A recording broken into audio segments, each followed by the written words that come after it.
Selamat siang pemirsa, saya Irwan Saragi hadir menemani Anda dalam Sumut hari ini siang. Siang ini kami telah merangkum sejumlah informasi terkini di antaranya.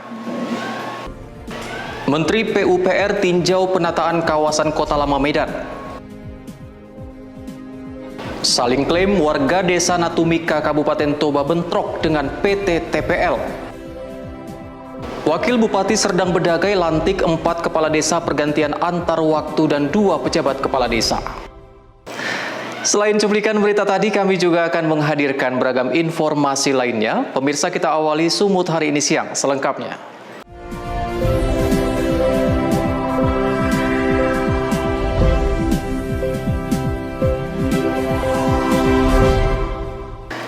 Kita ke informasi pertama pemirsa, realisasi penataan kawasan Kota Lama Medan, Direktorat Jenderal Cipta Karya Kementerian Pekerjaan Umum dan Perumahan Rakyat langsung meninjau kawasan Kesawan Medan. Diharapkan nantinya kawasan Kota Lama lebih baik dan dapat mendongkrak perekonomian. Direktur Jenderal Cipta Karya Kementerian PUPR Diana Kusumastuti langsung meninjau kawasan Kota Lama Medan di seputar Kesawan, Medan, Sumatera Utara pada Rabu siang. Langkah ini merupakan realisasi dari perencanaan pemerintah Kota Medan sejak tahun 2017 lalu untuk menata dan merapikan kawasan Kota Lama Medan untuk menjadi lebih baik lagi. Didampingi oleh Wali Kota Medan Bobi Nasution, Dirjen Cipta Karya Kementerian PUPR langsung melihat peta penataan kawasan Kota Lama Medan. Ia juga berkeliling langsung di kawasan Kesawan, mulai dari bangunan Chong Evi hingga bangunan Wernhuis. Diana Kusumastuti mengatakan kawasan Kota Lama Medan akan dibangun seperti kawasan Kota Tua Semarang yang dahulunya seperti kota mati, namun setelah ditata rapi dan bagus menjadi kawasan wisata yang dapat mendongkrak pendapatan daerah. Kota Lama Medan ya, ini ada rencana untuk merealisasikan rencana yang dulu tahun 2017 sudah disusun ya. Nah, ini dengan ide lagi Pak Wali Kota menginginkan itu bisa dilaksanakan. Mudah-mudahan bisa melakukan penataan Kota Medan ya, sehingga bisa menjadi lebih baik lagi dan tentunya lebih menarik lagi. Gambarannya kira-kira nanti seperti apa, Bu? Gambarannya kira-kira harapannya kan lebih baik lagi. Mungkin sudah pernah lihat Kota Semarang, kota lamanya itu kan ditata lebih baik. Nah, kalau Kota Lama Semarang itu menjadi kota mati kan dulunya, tapi sini masih hidup. Nah, ini mudah-mudahan kita rapikan kembali ya, menjadi lebih tertata lagi, lebih baik lagi. Jadi nggak semrawut istilahnya, kalau bahasa Jawanya kayak gitu. Wali Kota Medan Bobi Nasution menjelaskan untuk mewujudkan kota tua yang lebih menarik akan dibuat ducting atau kabel di bawah tanah. Kawasan Kota Lama akan ditata lebih baik lagi sebagai kawasan cagar budaya yang berkelanjutan dan menciptakan citra serta karakteristik Kota Medan yang unik. Daniel Pekuali melaporkan untuk Evarina TV.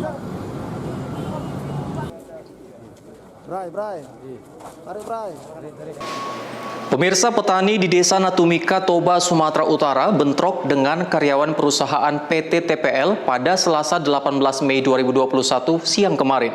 Kericuhan terjadi akibat saling klaim atas lahan pertanian produktif seluas 900 hektar.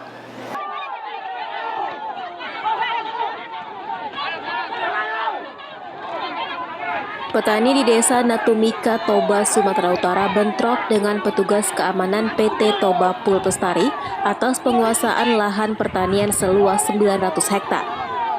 Kericuhan bermula ketika perusahaan PT Toba Pulpestari mengklaim lahan seluas 900 hektar tersebut berada di bawah naungan dan bagian dari pengelolaan perusahaan. Sementara petani mengklaim bahwa lahan tersebut merupakan lahan status hukum tanah ulayat. Tanah ulayat ini merupakan aset yang sudah turun-temurun diusahai petani sejak ratusan tahun lalu. Bentrok tidak terelakkan ketika petani tetap mempertahankan lahan mereka meskipun petugas keamanan PT Toba Pulpestari meminta petani mengosongkan kawasan tersebut. Berdasarkan pengakuan petani, dalam insiden tersebut 12 orang diketahui mengalami luka-luka dan dirawat di Puskesmas Borbor.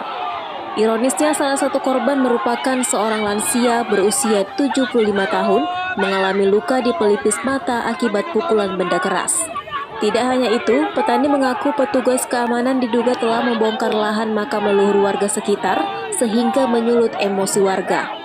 Petani mengaku luas lahan pertanian secara keseluruhan sebelumnya 2.400 hektar.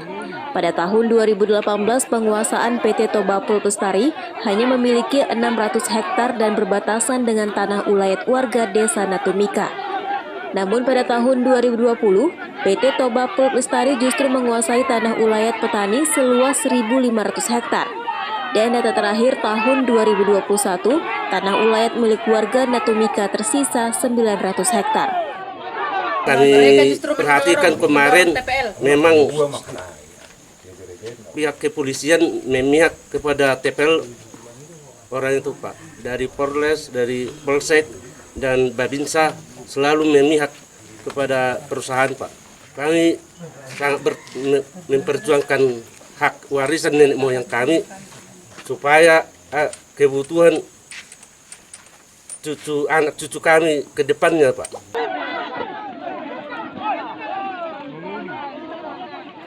Kericuhan yang terjadi sempat diabadikan warga di media sosial. Dalam rekaman terlihat petani saling pukul dan saling dorong. Perjuangan petani atas pengembalian lahan pertanian mereka dimulai tahun 2018. Perusahaan PT Toba Pulpestari juga sebelumnya telah melaporkan warga atas kasus pengerusakan dan kini tengah menjalani proses hukum. Warga juga mengaku sepanjang menguasai lahan tersebut tidak pernah disosialisasikan atas status kawasan tersebut sebagai kawasan hutan lindung. Perjuangan atas lahan tersebut sudah berulang kali disampaikan petani, mulai dari aduan ke pemerintah Kabupaten Toba, DPRD, hingga ke Kementerian Lingkungan Hidup dan Kehutanan, namun belum ada jawaban hingga saat ini. Ini kejadiannya 24 Oktober 2020, di mana pihak TPL datang beramai-ramai untuk menanami wilayah adat kami. Nah, kebetulan kami mengetahui dari orang-orang yang bekerja di lapangan, mereka datang memberitahukan ke kampung, memberitahu ke kami. Kami pun dari sini pergilah ke sana beramai-ramai untuk melarang penanaman kembali. Karena sebelumnya kami sudah memberi informasi ke pihak TPL supaya tidak melarangi lagi, Pak. Sebelumnya sempat terjadi perdebatan pada 24 Oktober tahun 2020 lalu. Pihak PT Toba Pulpestari datang beramai-ramai untuk melakukan penanaman pohon eukaliptus di wilayah tanah adat masyarakat. Jamarlin Saragi melaporkan untuk Evarina TV. Kita beralih ke informasi berikutnya. Kepolisian Resort Tanjung Balai berhasil menggagalkan penyelundupan puluhan kilogram sabu dari kapal nelayan di perairan Sungai Lunang, Asahan pada Rabu sore. Pelaku kabur dan menyembunyikan sabu di dalam jaring.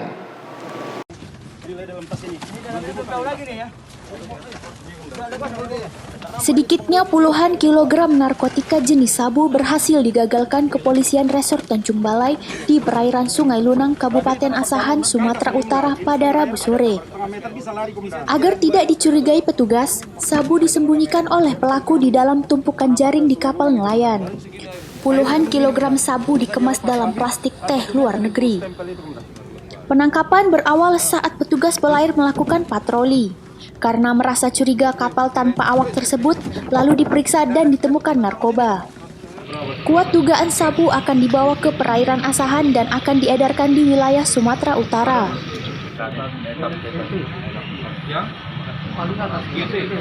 Jelasin Pak penangkapan narkoba itu sabu nanti dirilis ya. Ada berapa bungkus itu Pak? Puluhan. Itu di mana tadi ditangkap Pak? Emang kan? Sungai Asahan. Nanti ya. Tersangkanya ada berapa orang Pak? Tersangkanya berapa orang Pak? Masih kita kejar. Mari kita dulu pada saat kita. Oke. Ya. Saat ini petugas masih memburu pelaku penyelundupan sabu. Untuk sementara puluhan kilogram sabu telah diamankan di Mapolres Tanjung Balai. Wanda Pratama melaporkan untuk Evarina TV. Wakil Bupati Serdang Bedagai lantik 4 kepala desa pergantian antar waktu dan 2 pejabat kepala desa. Beritanya akan hadir sesaat lagi.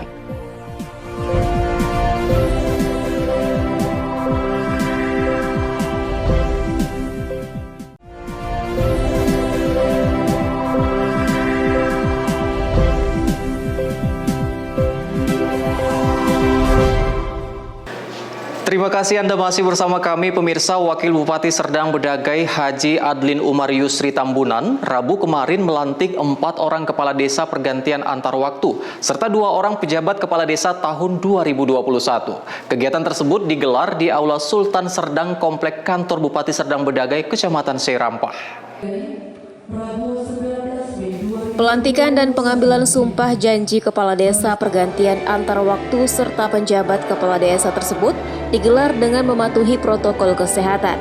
Pelaksanaan pelantikan tersebut dihadiri Asisten Pemum dan Kesra Hajah Nina Deliana, Kepala Dinas Kominfo Haji Akmal Koto, Kadis PMD Haji Ihsan, Rohaniawan serta keluarga kepala desa yang dilantik. Kinerja para kepala desa dan pejabat akan senantiasa diawasi oleh pemerintah atasan dan para stakeholder yang ada di desa. Kelalaian dan kesalahan yang dilakukan akan dikenai sanksi mulai dari teguran hingga dengan pemberhentian. Wakil Bupati Serdang Bedagai Haji Adlin Umar Yusri Tambunan berpesan kepada para kepala desa serta pejabat kepala desa yang dilantik untuk selalu menjaga kepercayaan masyarakat dengan sebaik-baiknya dan menjalankan amanah, bekerja sepenuh hati serta ikhlas dalam memimpin dan melayani masyarakat desa.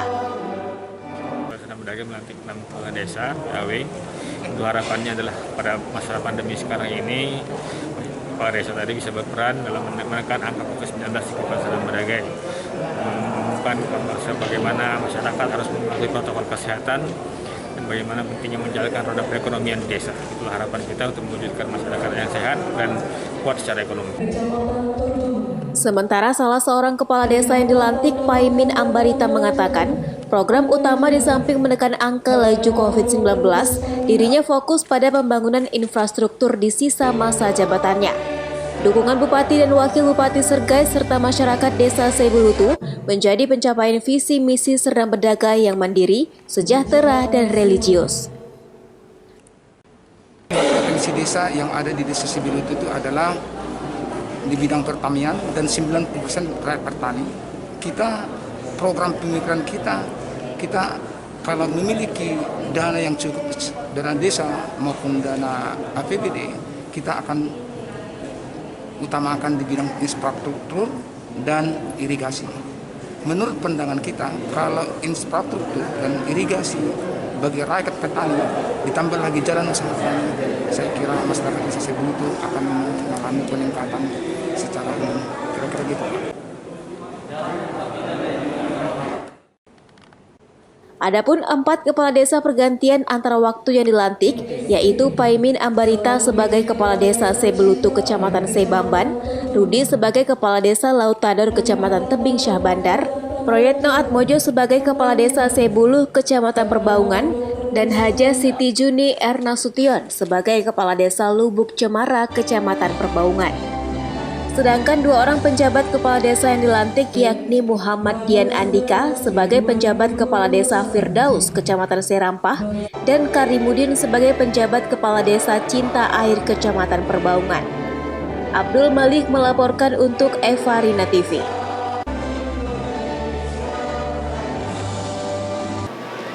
Pemirsa, diduga dibunuh, Mastur Borusianipar berusia 65 tahun warga Dusun 1 Desa Sebamban, Kecamatan Sebamban, Serdang Bedagai, Sumatera Utara, ditemukan tewas di dalam rumahnya dengan kondisi badan menggembung dan mengeluarkan aroma busuk. Warga Dusun 1 Desa Sebamban, Kecamatan Sebamban, Serdang Bedagai, Sumatera Utara, pada Rabu sore dikejutkan dengan tewasnya seorang janda di kamar belakang rumahnya dengan kondisi badan yang sudah menggembung dan mengeluarkan aroma busuk. Menurut salah seorang warga, sejak Minggu sore 16 Mei lalu, korban tidak pernah terlihat di sekitaran rumahnya. Menurutnya, korban setiap hari pergi untuk berkebun. Atas kecurigaan tersebut, kemudian ia mendatangi rumah korban. Sesampainya di rumah korban, ia mencium bau aroma busuk yang sangat menyengat. Merasa aneh, ia dan warga sekitar bergegas mencongkel jendela kamar korban dan menemukan korban dalam keadaan tewas dengan badan yang sudah menggembung. Kan dibilang ini nggak pernah nampak udah 4 hari. Aku mulai hari Minggu maghrib aku dari sini. Nggak pernah lagi kemarin baru ini lah aku bilang. Jadi hari Sabtu itu kan kesini anak biladangnya. Ini janda gitu Bu? Iya, sama-sama janda kan. Kalau di rumah ini sama siapa dia? Sendiri lagi itu bau tadi Pak, ya curiga lah kami. Bau lah kami congkel lah.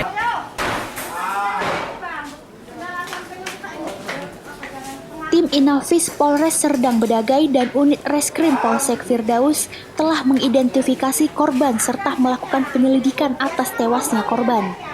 Sampai saat ini pihak kepolisian belum dapat memberikan keterangan secara pasti penyebab kematian korban, namun sepeda motor milik korban hilang serta beberapa bagian rumah korban terlihat rusak. Abdul Malik melaporkan untuk Evarina TV.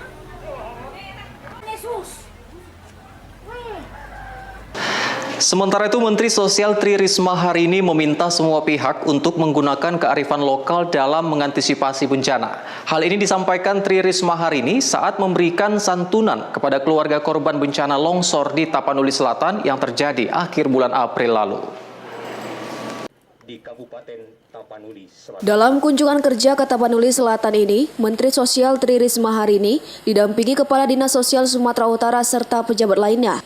Bertempat di kantor Camat Marancar, Kapolres Tapanuli Selatan AKBP Roman Smaradana melaporkan kepada Menteri bahwa akibat longsor di Barancar 30 April lalu menimbulkan 13 orang korban jiwa, 10 orang diantaranya sudah ditemukan. Dalam kesempatan ini, Menteri Tri Risma hari ini memberikan santunan kepada seluruh keluarga korban. Secara keseluruhan, santunan yang diberikan berjumlah Rp267 juta, baik berbentuk uang tunai maupun bentuk sembako. Usai memberikan santunan, Menteri Tri Risma hari ini menyampaikan agar semua pihak untuk terus mengantisipasi terjadinya bencana dengan menggunakan kearifan lokal. Nah, ini kita memang harus waspada. Semuanya, ini tidak bisa kita lagi ngomong, oh daerah ini rawan bencana, daerah ini tidak ada yang bisa menerka dengan kondisi seperti ini. Jadi makanya kita harus membaca gejala-gejala alam. Tadi yang saya sampaikan, kalau ada longsoran tanah ini berarti ada sesuatu di atas sana. Maka kita harus mengantisipasinya. Kalau yang tsunami di tepi pantai itu biasanya kalau begitu gempa yang kedua mereka harus lari ke atas supaya terhindar dari tsunami. Nah, demikianlah cara kearifan lokal yang bisa kita gunakan untuk mengantisipasi itu. Seperti itu. Dalam cuaca ekstrim seperti saat ini, Mensos Tri Risma hari ini menyampaikan bahwa bencana alam bisa terjadi kapan dan di mana saja, sehingga perlu antisipasi yang bersifat lokal di tiap daerah. Azan Sinaga melaporkan untuk Evarina TV. Sumut hari ini masih akan kembali dengan informasi menarik lainnya. Tetaplah bersama kami.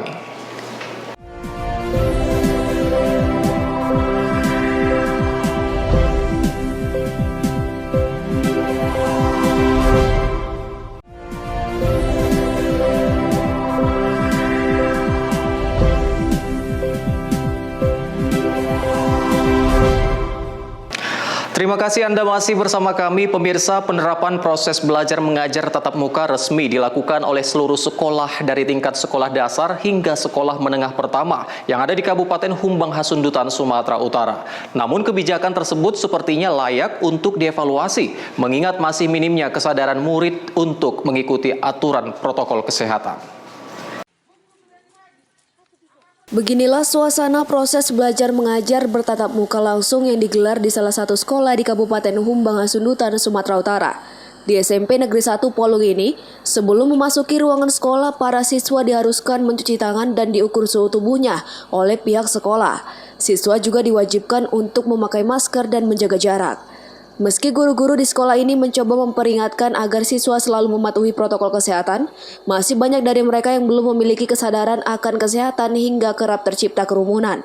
Saat berbaris di lapangan sekolah, siswa juga mengabaikan jarak antar temannya.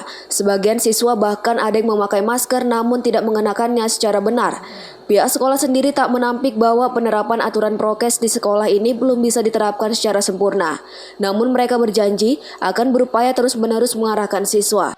Terkadang di lapangan mungkin belum bisa 100% dan kami selalu tetap mengarahkan supaya mematuhi protokol kesehatan karena apapun ceritanya itu tidak bisa secara instan dapat dipatuhi. Jadi yang terpenting adalah bahwa kita dengan terus-menerus untuk mengarahkan anak-anak didik dan bapak ibu guru agar tetap mematuhi protokol kesehatan itu, yaitu dengan sudah kita membuat baik itu aturan di sekolah melalui spanduk-spanduk yang kita tempel dan juga melalui arahan-arahan yang kita buat setiap paginya atau setiap saat di sekolah kita ini. Untuk kehadiran perharinya, sekolah menerapkan kehadiran hanya 50% dari seluruh siswa itu, sedangkan 50% lagi dijadwalkan datang bergantian keesokan harinya. Tanggapan saya, jika luring dilakukan, pelajaran yang diberikan guru lebih jelas dan bisa mudah dimengerti. Selama ini, selama belajar daring, rindu nggak sama teman atau sama guru atau sama sekolah gitu? Rindu banget. Waktu belajar daring ada kendala nggak dari belajarnya di rumah atau bagaimana? Kendalanya, contohnya jaringan tidak bagus, baru orang tua tidak mampu membeli paket atau ada sebagian siswa yang belum mempunyai HP. Tidak mudah atau kurang mengerti karena jika melalui daring guru hanya menerangkan sebagian saja. Pihak sekolah mengatakan animo siswa dalam mengikuti proses belajar mengajar ini termasuk tinggi meski beberapa dari mereka masih ada yang datang terlambat. Rahmat Tinton melaporkan untuk Evaduna TV. Informasi berikutnya, pemirsa, Terminal Terpadu Amplas kembali beroperasi pada siang kemarin setelah mengikuti aturan pemerintah tentang larangan mudik guna mencegah penyebaran COVID-19. Di hari pertama operasi, bus AKAP dan AKDP mulai dipadati calon penumpang. Hari pertama beroperasi, Terminal Terpadu Amplas mulai dipadati calon penumpang yang hendak menggunakan jasa angkutan bus antar kota, antar provinsi, dan antar kota dalam provinsi. Terlihat beberapa pool bus mulai menerima penumpang yang akan melakukan perjalanan keluar kota Medan. Kepala Terminal Amplas Edi Manurung mengatakan, Terminal Amplas ini kembali dioperasikan setelah mengikuti instruksi dari Kementerian Perhubungan dalam mencegah penyebaran COVID-19 yang kian meningkat. Edim juga menyebutkan meski banyak pengusaha bus yang belum mengoperasionalkan angkutannya, namun antusias masyarakat sangat tinggi. Bahkan sejak pagi beberapa bus di Terminal Amplas sudah mulai hilir mudik arus balik. Sebelum melakukan perjalanan, calon penumpang terlebih dahulu mengikuti protokol kesehatan, seperti pengecekan suhu tubuh, memakai masker, dan memiliki surat kesehatan yang menyatakan bebas dari COVID-19. Jadi baik untuk Terminal TPA Amplas ini kita beroperasikan sesuai dengan petunjuk PM 13 tahun 2021. Terhitung tadi malam pukul 01.00 dini hari sudah kita operasionalkan. Untuk respon daripada masyarakat dan para pengemudi maupun para PO bus AKAP dan AKDP sangat antusias. Jadi tetap kita menganjurkan sesuai dengan protokol kesehatan, sesuai dengan surat edaran dari gugus COVID-19. Kita melaksanakan beroperasi ini, kita tetap ramcek dan tetap menganjurkan kepada para penumpang untuk dilengkapi dokumen surat kesehatan dari Dinas Kesehatan maupun dari Puskesmas untuk dinyatakan sebagai negatif COVID-19. Demikian. Ya, itu tadi Bang, pemeriksaan di depan tadi Bang, pintu keluar tadi Bang. Yang mau keluar tadi karena masyarakat tadi sudah mau melaksanakan perjalanan, tetap kita anjurkan. Selain Terminal Terpadu Amplas, beberapa pool bus di Kota Medan juga tengah mengoperasikan armadanya untuk mengangkut calon penumpang. Wahyu Pratama melaporkan untuk Evaduna TV. Pemirsa, informasi tadi sekaligus mengakhiri pertemuan kita dalam Sumut hari ini siang. Saya Irwan Saragih, mewakili kerabat kerja yang bertugas pamit undur diri dari hadapan Anda. Terima kasih atas kebersamaannya dan sampai jumpa.